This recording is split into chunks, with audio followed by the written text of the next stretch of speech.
What's going on, baseball fans? How you doing? So Shohei Ohtani has agreed to a record contract with the Angels. Let's go talk about it. Okay, so here we go. The Angels, Shohei Ohtani, avoid arbitration with a 1-year, $30 million contract. That is quite a lot of moolah, and it is a history-making deal in a couple of ways. If we take a look here, the $30 million figure also establishes two other notable thresholds. Ohtani will now receive the largest salary ever for an arbitration-eligible player, and also he gets the biggest raise from season to season. He made $5.5 million this past season, and now he's going up to 30. Could you imagine getting almost a $25 million raise? That is not too bad if you ask me. But what does this mean for the Angels moving forward? There's a lot of question marks with the Angels. We don't even know who's going to be owning the team in a year from now. Artibration is looking to sell the team, so who knows who's even going to be owning this team next year. The Angels, once again, having a losing season. I think this is now their 7th straight losing season. They haven't had a winning season since 2015. My goodness, they haven't made the playoffs since 2014. Going back to this year's deadline, there were some rumors about maybe Ohtani being traded, and to be honest with you, I was all for it because Ohtani was going to bring you a boatload of prospects, but I also understand the business part of it too. This guy, he sells t-shirts, he sells bobbleheads, he sells jerseys, everything Shohei Ohtani you could want, you can get. Shohei Ohtani, a very marketable player, easily one of the most marketable players in Major League Baseball. But now I'm starting to think here. What are the Angels going to do for next year? I think they got a few different options. I'm going to go over them here. Let's go over the first option. The first option would be to blow it all up. If you take a look here at the Angels farm system ranking on Baseball America, they have them second to last, 29th overall. Their best prospect, I don't even know if you consider him really a prospect anymore, Reed Detmers. But other than that, there's not a whole lot to get excited about. You did get Logan O'Hoppe. I do think that is one guy to pay attention to for next year. You got Sam Bachman, big right-hander. But when you're taking a look at some other, pieces here, there's not a whole lot to get excited about, at least quite yet. I definitely think some of these guys could be good down the road, but there's no prospects really that are on the verge of really helping out this team. Again, they're far away. And if we take a look here at Fangraphs, they have them at 23rd overall for the most valuable farm system. They have them valued at $130 million. This Angels farm system, they need something here. They need some younger players. I mean, if you take a look over the last 7 years, they've just not really had a lot of young players come up and really make an impact for them. They've gone after free agents, and a lot of them have not really panned out. If we take a look here at the Angels, I mean, you got a few players that maybe you could trade. Ohtani being one of them. You just signed him. That doesn't mean you can't trade him. Could you go into this offseason? Maybe, now that he's on a 1-year deal, maybe a team would be okay with taking that $30 million for a year. I don't know. It might be a little risky. I don't know. But there's also Mike Trout. That sounds completely ridiculous. Trading Mike Trout? Are you kidding me? Well, easily one of the best players in baseball, if not the best player in Major League Baseball.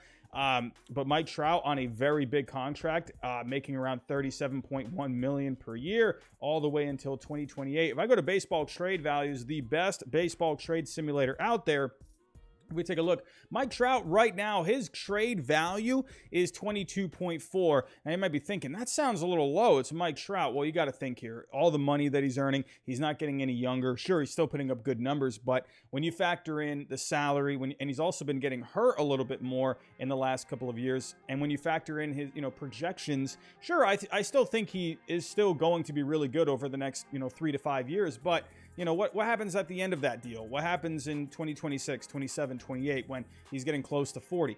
What happens then? So Trout, there's a number of factors. It's still a decent trade value, but it's not as high as you might think. Now, Ohtani, on the other hand, I mean, this is a guy where this was a lot higher at the trade deadline. I'll tell you that right now. It was around like 80 to 90, like even maybe close to 100 million. I can't fully remember, but it was high.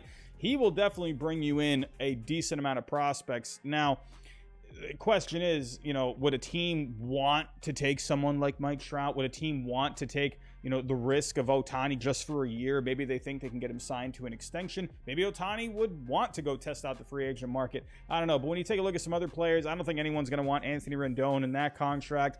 Maybe there are some other players that maybe you could look into making a trade, bring in some pieces. But I don't know. To me, I don't like this option of just trying to blow up the whole thing. I think you should, if you are going to be selling this franchise, I say let the next ownership group take care of that. Let's see what they think. So let's move on to the next option. Option number 2, go after everyone. Why not take the Steve Cohen approach and just go after every single free agent you can, just like he did with Max Scherzer, Starling Marte, Mark Canha. I mean, my goodness, they were just signing players left and right this past offseason. Why not take that approach if you're the Angels? You got money for days. If you take a look at the current payroll with Ohtani signed up for the $30 million, you're at $180 million. Why not just break the bank? Just go to, I don't know, maybe go to a $300 million payroll. Let's just do it. Why not? Take a look at some of these free agents. Jacob deGrom most likely going to opt out of that deal. Verlander could opt out of his deal. You got Aaron Judge, 61 home runs as of right now while recording this video. Maybe you can go after him. There's Trey Turner. You could use a shortstop. Carlos Rodon. That's another picture. Hey, you need some pitching here. DeGrom, Verlander, Rodon. Could be pretty nice. Maybe Kershaw somehow, some way. Maybe you could have him come to the other side of LA. Probably not, but it's a thought. You got Dansby Swanson. There's some players out here. Maybe the Angels can just go big or go home. Why not? I mean, if you're going to be having a new ownership group coming in, this is your last shot at it. Maybe Artie Moreno, he wants to go out with a bang, try and win the big one before he goes out. I don't know. But I have one other option. Let's go talk about it. And for the third option, make some signings, but don't go crazy. With a new ownership group coming in, I don't know. Do you really want to be taking a whole lot of chances of just getting rid of everyone or signing as many players as you can? I say make some signings to try and be competitive for next year. Keep the core here. See if you can make your team a little bit better. I mean, if we take a look here, you could make some upgrades. I mean, shortstop is definitely a position that you could go to. Maybe you could add something else in this infield, try and boost up that offense just a little bit. But then, maybe some pitching. You've had some guys this year. Obviously, Ohtani has been fantastic, but you did sign Noah Syndergaard. You ended up trading him away. Maybe you can go after a better piece. Now, maybe, I was saying in that last option, you can just go after everyone. Why not maybe go after one of these guys? Maybe Carlos Rodon could be a pretty nice piece for that rotation. Ohtani and Rodon at the top of that rotation sounds pretty nice. Hey, maybe you could entice Jacob deGrom for some kind of like a Max Scherzer kind of a deal. Hey, maybe a 3-year deal, maybe, 40-45 million per year for Jacob deGrom. Will he want that? I don't know. Maybe somehow, some way you can maybe coax Verlander to coming to LA. I don't know. But why not go after, maybe one of these guys? Maybe go after a Dansby Swanson. Take some kind of an approach like that. Maybe go after one big guy and make some other signings. You do have some other pieces on here. You got guys like, maybe Jock Peterson. You got some guys, maybe if you wanted to sign, someone like a Taylor Rogers, there's Jameson Taillon on here.